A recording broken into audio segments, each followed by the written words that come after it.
حضرت عائشہ صدیقہ رضی اللہ تعالی عنہ سے روایت ہے کہ آپ نے فرمایا جب بستر پر سونے کے لیے تشریف لاؤ اپنی دونوں ہتھیلیوں کو اکٹھا فرماتے. آپ جب بستر پہ سونے کے لیے تشریف لاتے اپنی دونوں ہتھیلیوں کو اکٹھا کرتے. اب آپ دیکھیں یہ عمل ہے. ایک بندہ کہتا ہے کہ ہتھیلیوں کو اکٹھا کرنے کی کیا ضرورت ہے، ایسے ہی پڑھ لے. یہ ابکری والے یہ عمل کہاں سے لے آئے ہیں؟ اس کی ناواقفیت ہے، اس کے علم کی کمی ہے. جو عمل میرے کملی والے نے فرمایا اب مجھے کسی دلیل کی ضرورت نہیں ہے، یا ہے کسی حوالے کی، کسی ثبوت کی نہیں ہے. جو میرے حضور نے فرمایا بس حق ہے، حق ہے اور حق ہے. تو فرمایا کہ آپ اپنے دونوں ہتھیلیوں کو غور سے توجہ کریں، اکٹھا فرماتے جیسے ہم دعا کے لیے جمع کرتے ہیں ہتھیلیوں کو، دعا مانگتے ہیں نا، ایسے میرے حضور اپنی دونوں ہتھیلیوں کو اکٹھا فرماتے. پھر 3 سورتیں پڑھتے. قل هو اللہ احد، سورت فلق، قل اعوذ برب الفلق اور قل اعوذ برب الناس. پھر پڑھ کر ان دونوں ہاتھوں پر دم کرتے اور پھر پر اپنے سر نمبر 1، دوسرا چہرہ نمبر 2 اور اپنے جسم کے اگلے حصے پر جہاں تک ہاتھ پہنچے اس طرح 3 دفعہ کرتے تھے.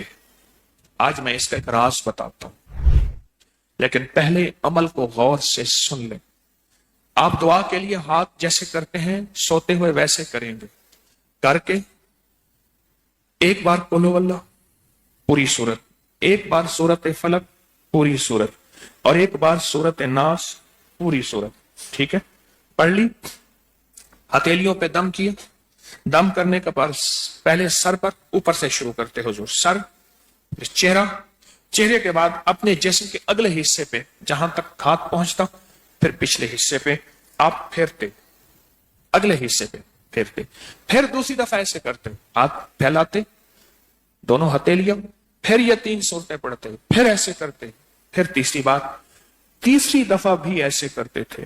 اس کے فائدے کیا ہیں؟ میں فائدے بتاتا ہوں. ابن عباس سے روایت ہے کہ جو شخص سوتے وقت قل ہو اللہ اور معوذتین فلق اور ناس 3 بار پڑھ لے، اگر اسے اس رات موت بھی آ گئی تو شہادت کی موت مرے گا، اگر زندہ رہا تو گناہوں سے پاک کر دیا جائے گا.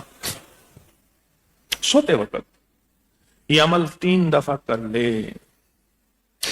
اور عبداللہ بن خبیب سے روایت ہے، فرمایا جو صبح و شام 3 بار قل ہو اللہ اور معوذتین پڑھ لے، مثلا 3 دفعہ قل ہو اللہ، 3 دفعہ فلق اور 3 دفعہ ناس، یہ صورتیں، فرمایا جو صبح شام پڑھ لے، صبح شام. یہ اور روایت ہے.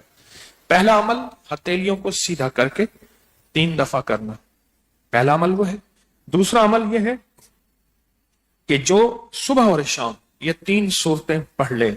اب اس کے کمالات سنیں. فرمایا یہ تمہیں ہر چیز سے کافی ہوگی، بس اب تمہارے لیے اللہ کافی ہو گیا. اب تمہیں کسی چیز، کسی پریشانی، کسی دکھ، کسی تکلیف، کسی ناکامی، کسی مصیبت کو انشاءاللہ آنکھوں سے نہیں دیکھو گے. یہ جو ہم دعا کے لیے ہاتھ پھیلاتے ہیں یہ دراصل کشکول ہے کہ مولا میں خالی ہوں، میں فقیر ہوں، میں منگتا ہوں، میں پیاسا ہوں، میں عاجز ہوں اور تو شہنشاہ ہے، مجھ فقیر کو عطا فرما. ہم دعا کے لیے ہاتھ پھیلاتے ہیں تو 2 بندہ دونوں ہاتھوں میں دعا کے لیے ہاتھ پھیلاتا ہے اور پھر یہ 3 صورتیں پڑھ کے پھونک مارتا ہے. ان تمام 3 صورتوں کا نور، اس کا سرور، اس کی برکت، اس کی رحمت اور اس کی عطا اس کے ہاتھوں پہ آتی ہے.